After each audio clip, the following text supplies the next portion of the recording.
Keeping track of which style rules affect a particular part of a web page is important, both to save time and to maintain your sanity.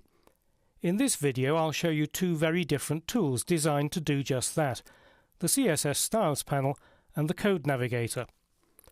As you can see from the Related Files toolbar, there are 5 style sheets attached to this page that control the way the page is rendered in different devices, so this presents a particular challenge.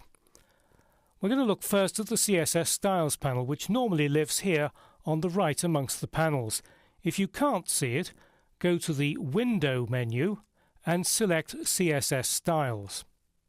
That opens the panel for you. On Windows, the keyboard shortcut is Shift F11, but unfortunately for Mac users, there is no shortcut because of a conflict with Expose. The panel's quite complicated, so it's a good idea to maximize the space in which you can see it. I'm just going to close the Files panel here, and then expand this panel here, and then expand the top part of the panel to give me a little bit more room. There are 2 buttons at the top of the CSS Styles panel, All and Current. In All mode, you're presented with a tree view of style rules and each style sheet that's attached to the page. If you select a rule, its properties are shown in the Properties pane at the bottom of the panel. If your Properties pane looks different, it means you have a different view selected in the 3 icons at the bottom left of the pane. This first icon shows Category View, which organizes properties according to category. We've got font, background, block, border, box, etc.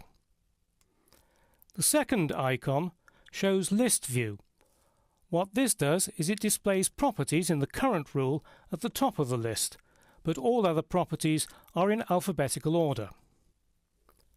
The third icon displays only properties that have been set in the current rule, and this I think is probably the easiest way in which to use the Properties pane. And if you select different rules, you see the different properties that have been set in each one. It's important to note that the properties are listed here in alphabetical order. They're not in the same order that you will see them in the style sheet. However, the rules in the tree menu here, they are in the same order that they are in the style sheet. To add a property to a particular rule, just click the Add Property link here. It opens a menu where you can select any of the CSS properties. I'm going to select Text Decoration, and then on the right-hand side click again and open a menu of the available values. I'm going to select Line Through, and as you can see, it's put a line through the heading at the top of the page. A useful feature of the Properties pane is the ability to temporarily disable a particular style rule. If you hover your cursor over the left side of the property, you'll see that there's a little icon which says Disable CSS Property. Click that and it disables it. Now if you right-click and select Go to Code, Dreamweaver opens the style sheet in split view and puts your cursor immediately at the location of the selected property. As you can see, this has been marked as being disabled. So if I want to re-enable it, all I need to do is to go back and click again. You can see it has now been re-enabled. I don't want a line through my heading, so I'm going to disable it again, and then right-click, and I can select from the context menu either Enable All Disabled in Selected Rule or Delete All Disabled in Selected Rule. Well, I want to delete this one, so I'll just choose that. The icons down at the bottom right of the CSS Styles panel allow you to attach a style sheet, create a new CSS rule, edit an existing rule, or use this trash can icon here to delete a CSS rule.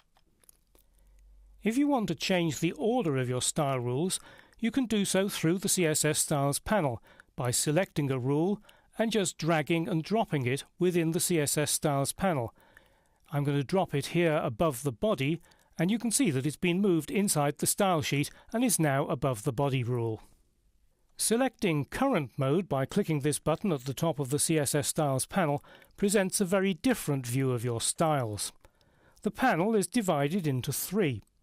What you see in the middle section depends on the icon selected on the right here. If the left icon is selected, the middle panel tells you where the currently selected property is defined. Now you can see that it says that no property is currently selected. So let's just put the cursor somewhere in Design View. It now shows me that padding right is defined in the rule Hero H2 in Tablet CSS. So this is a very powerful way of finding out where a particular style rule is being defined. Selecting the icon on the right displays the full cascade of rules for the current selection. Again, this is another extremely useful way of analysing your rules. At the top here you have a summary for the current selection, then you have the cascade in the middle and the properties that have been set in the Properties pane at the bottom.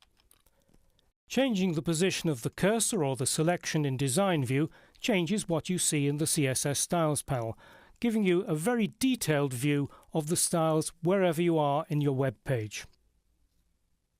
Notice this icon that looks like a sailing ship's wheel. It pops up automatically whenever there's no activity in Design View. It's the Code Navigator. Click it to see another representation of the styles affecting the current part of the page. Hover over the rules to see a tooltip with the details of the properties.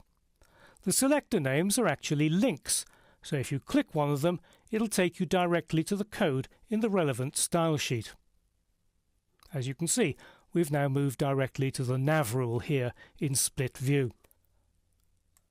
A problem with the Code Navigator is that the ship's wheel icon is likely to drive you mad after a while. You can disable it by selecting this checkbox here.